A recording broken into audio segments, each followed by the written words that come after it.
সেই দামোদর নদ। আর এই সৌরবিদ্যুৎ উৎপাদন হবে 2025 সাল থেকে। সোশ্যাল মিডিয়া ও খবরের চ্যানেলের দৌলতে শুনতে পেয়েছি ডিভিসি ব্যারেজ জল ছেড়েছে দুর্গাপুর থেকে, তাছাড়া পাঞ্চেত ও মাইথনেও ছেড়েছে। তো সেই হিসাবে সকাল থেকে বেরিয়ে পড়েছি যত ড্যাম আছে সেই ড্যাম ঘুরে দেখার জন্য। সেই ভিডিও শেয়ার করছি তোমাদের সাথে। দুঃখের নদী দামোদর, এই দামোদর দেখতে আমরা চলে এসেছি এখন দুর্গাপুর ব্যারেজের সামনে। দুর্গাপুর ব্যারেজে যে জল ছেড়েছে সেই জলের পরিমাণ হচ্ছে 1,20,000 কিউসেক, যেটা খবর থেকে জানতে পেরেছি। তাছাড়া বিভিন্ন সোশ্যাল মিডিয়া এবং নিউজ চ্যানেলের দৌলতে এখন দেখতে পাচ্ছি যে বিশাল পরিমাণে জল ছেড়েছে। আগেও এসছি ডিভিসির সামনে দিয়ে, অনেকবার গেছি এই ব্যারেজের ওপর দিয়ে। এত বিশাল জল আর জলরাশি আমি দেখতে পাইনি। তো সেই জন্য এই দেখার যে মজা, যদিও যাদের কষ্ট হচ্ছে তাদের জন্য সত্যি খারাপ লাগে। তার কারণ অনেক বাড়িতে জল ঢুকে গেছে, অনেক লোক অসহায়, চাষের জমিতে জল ঢুকে তাদেরও অনেক ক্ষয়ক্ষতি হয়েছে। দুর্গাপুর ব্যারেজ থেকে ইচ্ছা আছে মাইথন আর পাঞ্চেত ড্যামের এই ভিডিও করার জন্য বা কভার করার জন্য। দুর্গাপুর ড্যাম থেকে বা দুর্গাপুরে এই ডিভিসি ড্যাম থেকে পাঞ্চেতের দূরত্ব মোটামুটি 81 কিলোমিটার, যা যেতে 2 ঘন্টা মতো সময় লাগবে। আর পাঞ্চেত থেকে মাইথনের দূরত্ব 18 কিলোমিটার, যা যেতে মোটামুটি 30 থেকে 35 মিনিট মতো সময় লাগতে পারে গুগল ম্যাপের হিসাবে। তো এখন এই ডিভিসি ব্যারেজের সামনে, দুর্গাপুর ব্যারেজের সামনে চলে এসেছি। এই জলের যে বিপুল জলরাশি, যা বিস্তীর্ণ এলাকা পশ্চিমবঙ্গের উপকূলবর্তী এলাকাগুলো ভাসিয়ে দিচ্ছে, সেই ভাসানো যে ভয়াবহতা সেই দেখতে। দুর্গাপুর ব্যারেজের ভয়াবহতা দেখতেই পাচ্ছ, পরিমাণে জল ছেড়েছে। নিউজ চ্যানেলের দৌলতে শুনতে পেরেছি 1,20,000 কিউসেক জল ছেড়েছে। আর এই হচ্ছে দুর্গাপুর ব্যারেজ, যার অপোজিট দিকটা জল ধরে রাখে এবং বর্ষাকালে বা যখন দরকার পড়ে সেই সময় জল ছাড়া হয় এই দিক থেকে। আর এই দিক থেকেই দামোদর নদ মিশেছে কলকাতার বিস্তীর্ণ অঞ্চলে বা কলকাতার লাগোয়া বিস্তীর্ণ অঞ্চলে। এই সেই দামোদর নদ। পণ্ডিত ঈশ্বরচন্দ্র বিদ্যাসাগর এই দামোদর নদ পেরিয়েই বীরসিংহ গ্রাম থেকে কলকাতায় পৌঁছেছিল, যা মিশেছে সাগরে।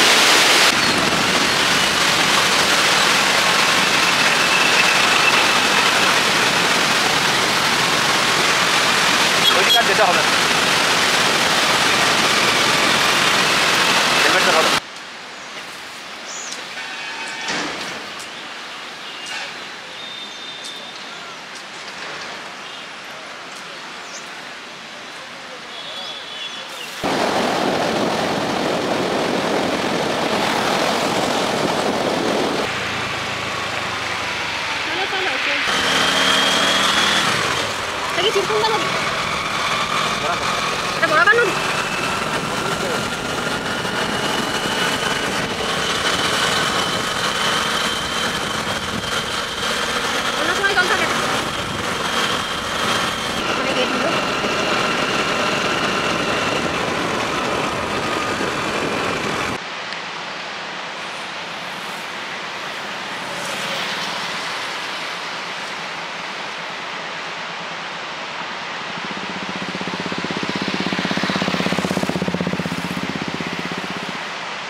বন্ধুরা, কি মনে হচ্ছে দীঘার সমুদ্রে চলে এসেছি? ওল্ড দীঘার কথা মনে পড়ছে নাকি?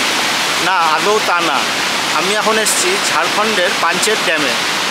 এই যে পাঞ্চেত ড্যাম দেখা যাচ্ছে, এত জল ছেড়েছে তো দেখে মনে হচ্ছে ঢেউয়ের মতো সমুদ্র হয়ে গেছে। ঝাড়খণ্ডের তেনুঘাট ড্যাম থেকে জল ছাড়ার পর পাঞ্চেতে আসছে এই জল। পাঞ্চেত থেকে চলে যাচ্ছে মাইথনে, মাইথন থেকে দুর্গাপুরের ডিভিসি ব্যারেজ হয়ে চলে যাচ্ছে সমুদ্রে। তো মিডিয়ার দৌলতে আমরা জানতে পেরেছি 1,35,000 কিউসেক জল ছেড়েছে এই পাঞ্চেত। তো এখন আমরা চলে এসেছি সেই পাঞ্চেতের জলাধারের সামনে, যা দেখতে অনেকটা ঢেউয়ের মতো লাগছে। আর এই দিকে চলে যাচ্ছে মাইথন। মাইথন এখান থেকে মোটামুটি 18 কিলোমিটার, যেতে 40 মিনিট মতো সময় লাগতে পারে। বাইকে এসছি তো সেই জন্য একটু হলেও সুবিধা আছে। চুলের অবস্থা খারাপ, তো আমার দিকে না তাকিয়ে ড্যামটা উপভোগ করো। এই পাঞ্চেত থেকে জল ছাড়া প্রথম দেখতে পেলাম। আগেও অনেকবার পাঞ্চেতে এসেছি, কিন্তু পাঞ্চেতে এইরকম বীভৎস জল ছাড়ার ভিডিও করতে পারিনি বা দেখতেও পারিনি। তাই নিজে চোখে এই জল ছাড়ার ভিডিও দেখার সৌভাগ্য সেটা তোমাদের সাথে শেয়ার করলাম। দামোদর ভ্যালি কর্পোরেশনের প্রথম ধাপে অন্তর্ভুক্ত 4টি বহুমুখী বাঁধের মধ্যে পাঞ্চেত বাঁধটাই ছিল শেষ বাঁধ। এটি ভারতের ঝাড়খণ্ড রাজ্যের ধানবাদ জেলার পাঞ্চেত হলো দামোদর নদীর ওপরে নির্মিত। 1959 সালে তৈরি করা হয়েছিল এই পাঞ্চেত ড্যাম। এই পাঞ্চেত বাঁধে টোটাল 15টা লক গেট আছে। আপাতত তার মধ্যে 7খানা লক গেট খোলা আছে, আর 2খানা লক গেট বন্ধ করা আছে, আর বাকি লক গেটগুলো হালকা করে খুলে রাখা আছে। পাঞ্চেত বাঁধ হলো মাটির একটা বাঁধ, পরে এটা কংক্রিটের করা হয়। বিদ্যুৎ উৎপাদনের জন্য 40 মেগাওয়াটের 2টি টারবাইন আছে। ডিভিসির এই পাঞ্চেত বাঁধে সোলার সিস্টেমও লাগিয়েছে 155 মেগাওয়াটের। বাঁধের জলে 105 মেগাওয়াট সোলার ফ্লোটিং প্যানেল বসানো হয়েছে। মাটির উপরে আছে 50 মেগাওয়াটের সোলার রুফ প্যানেল। ঝাড়খণ্ডের তেনুঘাট ড্যাম থেকে জল ছাড়ার পর পাঞ্চেতে আসছে এই জল। পাঞ্চেত থেকে চলে যাচ্ছে মাইথনে, মাইথন থেকে দুর্গাপুরের ডিভিসি ব্যারেজ হয়ে চলে যাচ্ছে সমুদ্রে। তো মিডিয়ার দৌলতে আমরা জানতে পেরেছি 1,35,000 কিউসেক জল ছেড়েছে এই পাঞ্চেত। তো এখন আমরা চলে এসেছি সেই পাঞ্চেতের জলাধারের সামনে, যা দেখতে অনেকটা ঢেউয়ের মতো লাগছে। আর এই দিকে চলে যাচ্ছে মাইথন। মাইথন এখান থেকে মোটামুটি 18 কিলোমিটার, যেতে 40 মিনিট মতো সময় লাগতে পারে। বাইকে এসছি তো সেই জন্য একটু হলেও সুবিধা আছে। চুলের অবস্থা খারাপ, তো আমার দিকে না তাকিয়ে ড্যামটা উপভোগ করো।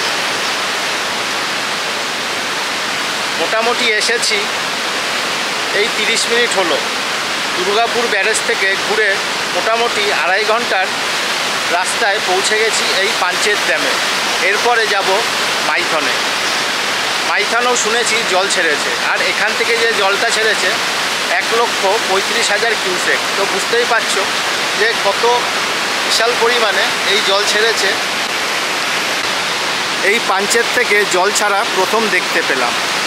আগেও অনেকবার পাঞ্চেতে এসেছি, কিন্তু পাঞ্চেতে এইরকম বীভৎস জল ছাড়ার ভিডিও করতে পারিনি বা দেখতেও পারিনি। তাই নিজে চোখে এই জল ছাড়ার ভিডিও দেখার যে সৌভাগ্য সেটা তোমাদের সাথে শেয়ার করলাম। দামোদর ভ্যালি কর্পোরেশনের প্রথম ধাপে অন্তর্ভুক্ত 4টি বহুমুখী বাঁধের মধ্যে পাঞ্চেত বাঁধটাই ছিল শেষ বাঁধ।